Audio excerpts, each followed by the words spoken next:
Libri titullohet Djegjet dhe shërimi I tyre nga mjeku popullor I zonës sonë Recep Toska. Është një detyrim imi si shkrimtare e zonës për ta pasqyruar dhe për ta promovuar këtë përvojë, këtë histori suksesi, unë do të thoja, të mjekut ton popullor, bazuar në të gjitha përvojat dhe në fakt libri është realizuar nëpërmjet edhe dëshmive të pacientëve, nëpërmjet intervistave gjysmë të strukturuara si edhe pyetësorëve, të cilët kanë qenë sipas dëshirës edhe anonim, dhe ajo që dua të theksoj është se nuk ka pasur asnjë koment negativ. Ka qenë tejet I vlerësuar, qoftë për shërimin fizik të plagëve, qoftë edhe për mbështetjen psikologjike, pra qasjen e veçantë të mjekut popullor Recep Toska.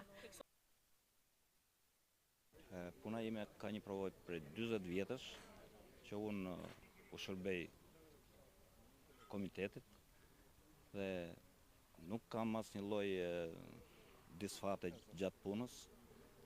Për çdo gjë unë kam qenë shumë korrekt në çdo kohë, çdo situatë.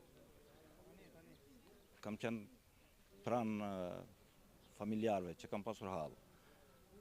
Dhe në çdo kohë unë jam përgjigjur dhe kam punuar me shpirt.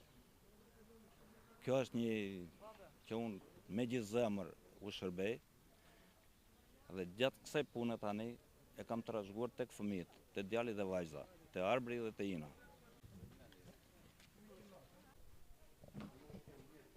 Po mirë, ti bie sa.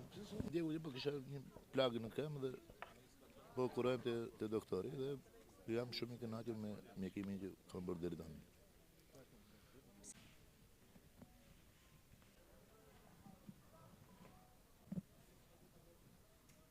Jam një nga pacientët e hershëm të doktor Recep Toskës, jam djegur qysh I vogël nga Qumshti dhe fal mjekimit të tij sot jam 30 vjeç dhe nuk ka ngelur thuajse asnjë shenjë nga ndodhia.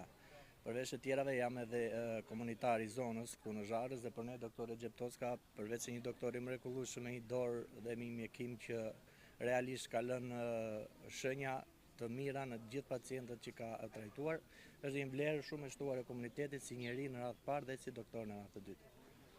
I urojmë t'i vej sa më mbar dhe shpresoj që emri doktor Recepit të rritet për gjithë ata që kanë nevojë për mjekime dhe për trajtime në raste djegjesh. Besoj do jetë destinacioni I duhur për të marrë trajtimin e duhur dhe që shenjat e tyre të mos mbesin më në pjesën e fizikut të tyre.